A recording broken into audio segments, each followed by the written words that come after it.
the Circle, Season 9, Episode 6.2. And the reason it's 0.2 is because Division 3 and Division 2 were 6.1. Now you have come to Division 1, and we're going to break down these sectionals. If you'll notice, the Upper Arlington Sectional. I'm still representing D2, babe. I know, this is who you are. Well, you're so happy that Coach Watson was able to get you into the tournament. And if you don't know what we're talking about, go back and watch the Division 3, Division 2 piece, 6.1.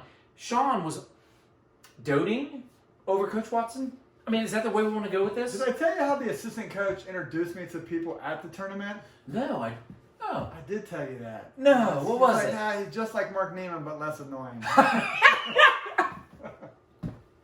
I was like, yes, that's exactly who I am. Is there anyone more annoying than that Mark Neiman character? Well, let's talk Upper Arlington Sectional. Sean, we broke these down. We averaged them out. What's that number 4 mean? That number 4 means we believe this is the easiest. Let's be honest. It's the easiest. 4th toughest Division 1 sectional. That's just who I am. It's something wrong with me. That is so I'm a positive guy. That's what I do. So the number 4 sectional in the area, however, we have an average. If you added up all the red numbers and divided by 12, you got 26. But the deal is, Sean, why is this 0.5 here? Well, for one, there's 2 teams in our district that do not submit a lineup to get seated. Yes. One of them happens to be Chillicothe. The other is Logan. They just get geographic put to the school closest to them, which is crazy to me that Upper Arlington is closest to Chillicothe than Watkins or Newark. I don't know, it's just weird to me. I wouldn't think that, but Chillicothe is straight south. My dad used to drive there for a printing press when I was a kid.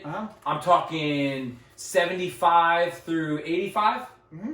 He used to drive there every day to work, every single day to work. Did and he you know come what? from Upper Arlington? No, he left from Columbus, which was like 10 minutes from Upper Arlington. And you ready for this? One day, I had to drive to Chillicothe for my job that I was doing at the time. And I came home and I said, Dad, I got to thank you. Every day you did this for me. You drove and put food on the table. You drove to Chillicothe every single day. It was very... Sean, hey, I'm sorry that you are not appreciative of those in your life that do sacrifice. No, I'm appreciative of those in my life. Sometimes I'm just not appreciative of the stories of people.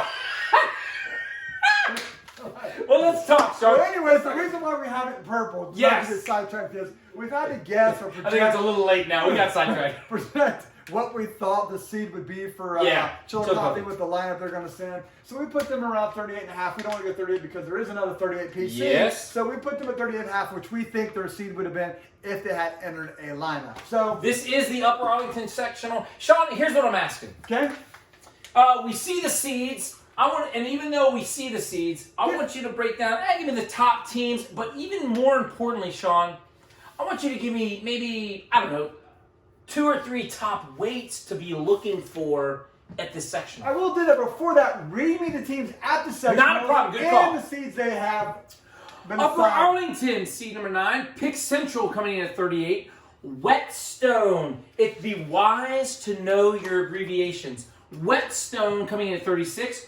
Olentangy of the Lewis Center Sort at 34. Hilliard Davidson coming in at 32. Thomas Worthington, go Cardinals, at 28. Reynoldsburg, the Berg, 23. Dublin Jerome at 22. CC HS at 19. Olentangy Orange, the Pioneers. This is the male team, by the way. Number 7. Marion Harding coming in at 29. And at the aforementioned, Chillicothe coming in at 38.5. There you go, Sean. That's the field. Again, give me your top teams on the board at the end of the day and maybe even some top weights for this sectional. I'll do that. When I look at the Selection Sunday sectional assignments, the first thing I think of, what team benefited the most from the team they're at. To me, I think Upper Arlington's the winner here. I think they have to like that. When I say the winner, I mean the winner of what team benefited the most. Yeah. And I think Upper Arlington has to like, when you host your own sectional, you have no idea who's going to show up at your doorstep. That's you know true. What I'm Yeah. You're just Good to pick them to the draw. I think this actually worked out well for them here. I think they're going to be able to maximize the number of people getting to district. I mean, we're all chasing district trophies at Derby. I think they are going to be beneficiary. I think Old Tangy Orange, another team that's on the rise, they seem to be wrestling well. I think this benefited them well. But going back to Mark's question of some of the weights we look at, 132 completely jumps off the board over here. Really? As a weight to circle on here. We got Hubley, now Marion Harding, former state qualifier from Cardington Lincoln. We have Shanklin. I mean, Mark's going to try to do a show with Upper Arlington and not talk about Shanklin. State qualifier as well. Then you add in Blaine, Thomas Worthington. Yes. He was a sectional finalist last year. And Dawkins, we didn't get to see him last year. He was a transfer from Whitehall to Reynoldsburg. I think he was ruled ineligible. Then we got Dawkins from Reynoldsburg as well, riding it out. Speaking of Reynoldsburg, let's look at 38, where you got Ramirez from Central Crossing. We got Lake from Chillicothe. Yes. Keep an eye on him. Solid 38 last year. Yep. And then we have Logan Smalley, my guy. I had him projected as a state qualifier from the Berg last year at 120. Got hurt in between sectional champ Yes. over state qualifier Thomas from UA. Yeah, I know that, Mark. You'll call me about it later.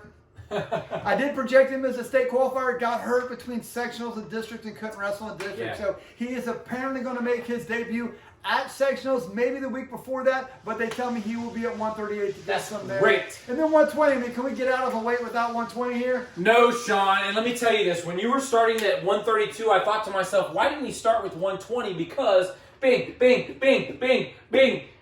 I mean, my goodness. And here, that's 5. Somebody's not making it out of sectionals, but we knew that going in. Sean, what are the top 120 pounders in here?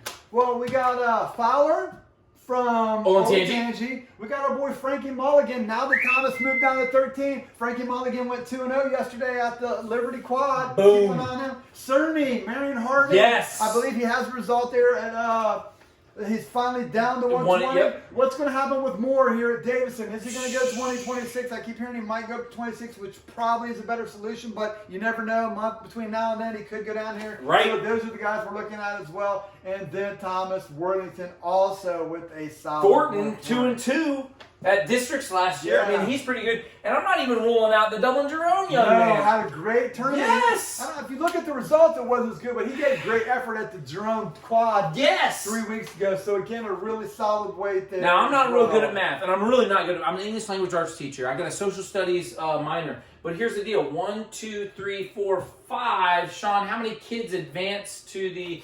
6. How many kids advanced to the district tournament? I still believe it's 4. 4? I'm not Okay, well, sure you got what's 6 kids trying to squeeze into 4 spots. Here's what I know. I would say 5.5. That's fine. Well, I just think more might go to the more easier 26. Gotcha. And you know who, in all honesty, you never know who's going to move. We're a month out. We have no clue. Which is unfortunate. But whatever. Sean, those are your top... Oh, we haven't even got to top teams yet. Sean, these are your top weight classes. I think the top teams are very clear to me. I think some Upper purple. Arlington's probably a step ahead of Old Okay. Orange, who I got as the runner-up here. And Ooh, nice. And if I had to come up with third, Mark kind of likes Dublin Jerome here to be sneaky good, moving their way up with their numbers. We know Marion Harding's got 4 or 5 really good kids. It goes back to what we talked about in Division 2. Is there 4 or 5 enough? Because they probably won't enter more than maybe 10 kids. Yeah, exactly. At the most, 10 yeah. 11 at most at sectional. So we're going to start looking at depth. But I think Arlington and Orange are probably going to lead the pack here. That's cool. With maybe Marion Harding and Dublin Jerome possibly rounding out the superfecta. Hey, I love it, Sean. This is your Upper Arlington sectional. You know, I've been telling myself, I've been cutting Mark off here. If you watched the show last year, I talked about how I don't care what happens, I would go to the Upper Arlington sectional. You did say that. Because it's the last year of the sectional being held at that school. They're building a new high school. I am a 1980s junkie of Central Ohio Wrestling. Yes. There were so many memorable moments in that gym. The first one that comes to mind is the late Kevin Randleman. Kevin Randleman. Yes. There. Probably by far the greatest wrestler. I'm going to say that. He's probably the greatest wrestler ever to wrestle in Division I at the Central District. I mean, I know Sandusky. He's from Sandusky, and they came down for 1 year. But, man, he was a stud, man. 3-time NCAA Finals, 2-time champ, MMA world champ. Didn't even wrestle his senior year. Yeah, I mean, that guy. He eyed. But there were just so many other matches there that are so special to me as a guy who liked that area of wrestling that maybe I'll go there, but I don't know. But it is special to be there the last section they had. But, Sean, you said you were going there, and a man is no better than his word. And now you. And now you are inside the circle.